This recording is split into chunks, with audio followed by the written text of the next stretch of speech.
ओम गंग गणपति नमः। आप सभी का मेरे चैनल पर बहुत बहुत स्वागत है। इस वीडियो में हम गीता के चतुर्थ अध्याय के महात्म्य का रसपान करेंगे। श्री भगवान कहते हैं कि प्रिय, अब मैं चौथे अध्याय का महात्म्य बतलाता हूँ, सुनो। गंगा के तट पर वाराणसी नाम की एक पुरी है। वहाँ विश्वनाथ जी के मंदिर में भरत नाम के एक योगनिष्ठ महात्मा रहते थे, जो प्रतिदिन आत्मचिंतन में तत्पर हो आदर पूर्वक गीता के चतुर्थ अध्याय का पाठ किया करते थे। उसके अभ्यास से उनका मन निर्मल हो गया था। वे सर्दी गर्मी आदि के द्वंद्वों से कभी व्यथित नहीं होते थे। एक समय की बात है कि तपोधन नगर की सीमा में स्थित देवताओं का दर्शन करने की इच्छा से भ्रमण करते हुए नगर से बाहर निकल गए। वहाँ बेर के 2 वृक्ष थे। उन्हीं की जड़ में वे विश्राम करने लगे। एक वृक्ष की जड़ में उन्होंने अपना मस्तक रखा और दूसरे वृक्ष के मूल में उनका पैर टिका हुआ था।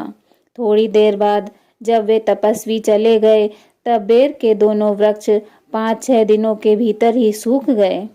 उसमें पत्ते और डालियां भी नहीं रह गईं।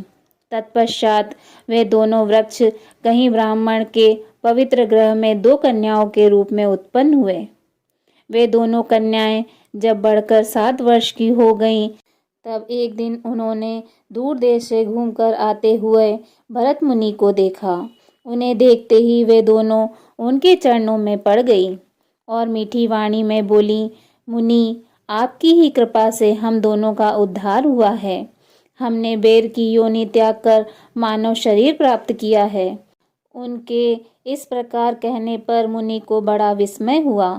उन्होंने पूछा, पुत्रियों, मैंने कब और किस साधन से तुम्हें मुक्त किया था? साथ ही यह भी बताओ कि तुम्हारे बेर होने का क्या कारण था, क्योंकि इस विषय में मुझे कुछ भी ज्ञान नहीं है। तब वे कन्याएं पहले उन्हें अपने बेर हो जाने के कारण को बतलाती हुई बोली, हे मुनि, गोदावरी नदी के तट पर छिन्नपाप नाम का एक उत्तम तीर्थ है, जो मनुष्यों को पुण्य प्रदान करने वाला है। वह पावनता की चरम सीमा पर पहुंचा हुआ है। इस तीर्थ में सत्यतपा नामक एक तपस्वी बड़ी कठोर तपस्या कर रहे थे। वे ग्रीष्म ऋतु में प्रज्वलित अग्नियों के बीच में बैठते थे। बारिश के समय में जल की धाराओं से उनके सिर के बाल सदा भीगे रहते थे तथा जाड़े के समय में जल में निवास करने के कारण उनके शरीर के हमेशा रोंगटे खड़े रहते थे। वे बाहर भीतर से सदा शुद्ध रहते थे। समय पर तपस्या करते तथा मन और इंद्रियों को संयम में रखते हुए परम शांति प्राप्त करके आत्मा में ही रमण करते थे।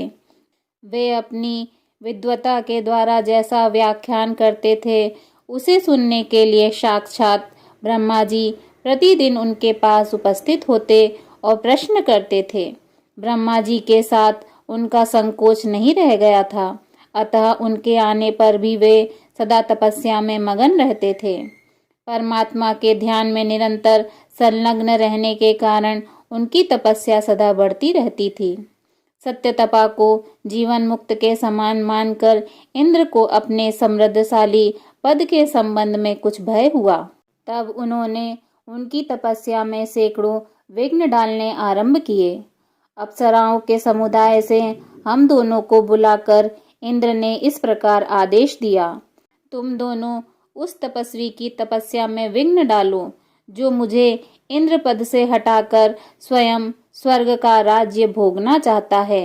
इंद्र का यह आदेश पाकर हम दोनों उनके सामने से चलकर गोदावरी के तीर पर, जहाँ वे मुनि तपस्या कर रहे थे, वहाँ आ गईं।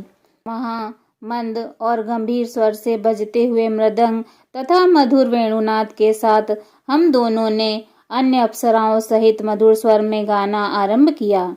इतना ही नहीं, उन योगी महात्माओं को वश में करने के लिए हम लोग स्वर, ताल और लय के साथ नृत्य भी करने लगी। हम दोनों की उन्मत्त गति काम भावनाओं को जगाने वाली थी, किंतु उसने उन निर्विकार चित्त वाले महात्मा के मन में क्रोध का संचार कर दिया। तब उन्होंने हाथ से जल छोड़कर हमें क्रोधपूर्वक शाप दिया, अरे तुम दोनों गंगा जी के तट पर बेर के वृक्ष हो जाओ।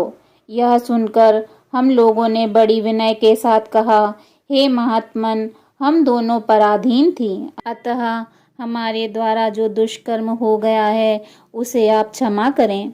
यह कहकर हमने मुनि को प्रसन्न कर लिया।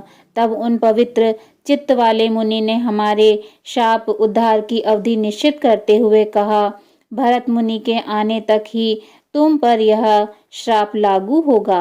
उसके बाद तुम लोगों का मृत्यु लोक में जन्म होगा और पूर्व की स्मृति बनी रहेगी। हे मुनि, जिस समय हम दोनों बेर वृक्ष के रूप में खड़ी थी, उस समय आपने हमारे समीप आकर गीता के 4 अध्याय का जप करते हुए हमारा उद्धार किया था, अतः आपको हम प्रणाम करती हैं। आपने केवल श्राप से ही नहीं, इस भयानक संसार से भी गीता के 4 अध्याय के पाठ के द्वारा हमें मुक्त कर दिया है। श्री भगवान कहते हैं, उन दोनों के इस प्रकार कहने पर मुनि बहुत ही प्रसन्न हुए और उनसे पूजित हो विदा लेकर जैसे आए थे वैसे ही चले गए, तथा वे कन्याएं भी बड़े आदर के साथ प्रतिदिन गीता के 4 अध्याय का पाठ करने लगी, जिससे उनका उद्धार हो गया। बोलिए श्रीमद् भगवत गीता की जय। श्री हरि विष्णु भगवान की जय।